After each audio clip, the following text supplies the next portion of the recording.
silipin na. Yan, yung bakla na yan. Yan, bakla na yan. Balik-balik yun ang silip. Balik yun eh. Yan, bakla na yan. Hindi naman kasi makikita yan. Ay, wala po ang ano, yung camera pa ganun, sa may palabas. Kung nag-uusap-usap sila. Saan dito? Sa may ano po, papasok sa may... Wala, sa iba yun. Hindi, yung galing dito sa looban, pa ganun. Yung kaila kagawad. Hindi sila gano'n to, parang pauwi pa lang. Ayun na, sumisilip to eh. Sumisilip siya. Nag-uusap-usap na yun. Ayun o, si Baklo. Tuturo ko naman. Ah, ito. Yan, tatlo na yan. Tatlo nga. Yung Sapat tatlo na nga. yan ang wiki niyan. Yung tatlong babae na yun. Oo, bakla, isang bakla. Ito kasabot, lalaki. Yan, yan yung isang ano pa na yan. Kakausap kay mama ito.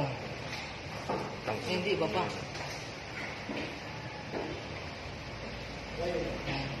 Nasukuha yun eh.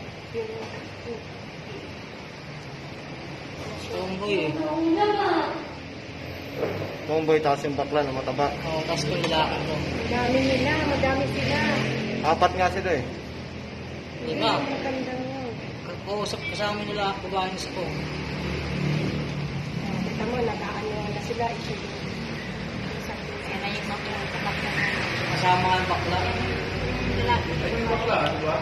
Kasama nga po. Kilala niyo po yan, sir, yung bakla na yun. Yan. Tatanong natin yan, pupunta ako doon sa barangay ngayon pagka-record na ito.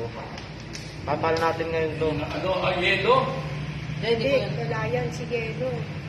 Tumambay lang dyan to. May lang yung mataba na yan dyan. Tapos pag ano. Si Payat ang nagtaka. Ayan yung babae na lang papasok ang ano. Yan ang kukuha. Yun, nakatalikod. Kaya po nasa naglalabas ko lang eh. Naglabas ng sako sa likod eh. Ay, nakapasok sila. Nagapasok ko na. Alam mo naman, nanopi. Iniwan mo doon. Alam mo na. Ayun, yun na yun. Ayun, yung magkima mo. Tangin na ito mga ito.